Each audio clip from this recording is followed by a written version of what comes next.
In this video, I'm going to show you how you can easily reduce FPS to optimize video file size on your iPhone. Be sure to watch the video to the very end so you don't make any mistakes.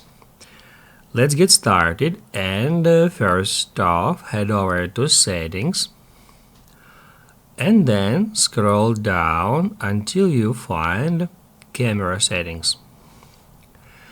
After that, tap right here at the very top at Record Video to get into Video Settings, and then scroll all the way down until you find Auto FPS.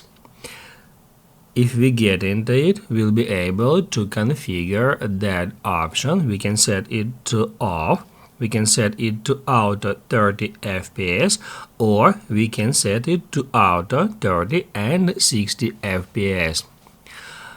When this option is enabled, it will reduce the frame rate to 24 FPS to improve low light video and to optimize the frame rate of 60 FPS video based on scene motion. To get the maximum benefit of that option, I recommend you to set it to auto 30 and 60 FPS, like in my case.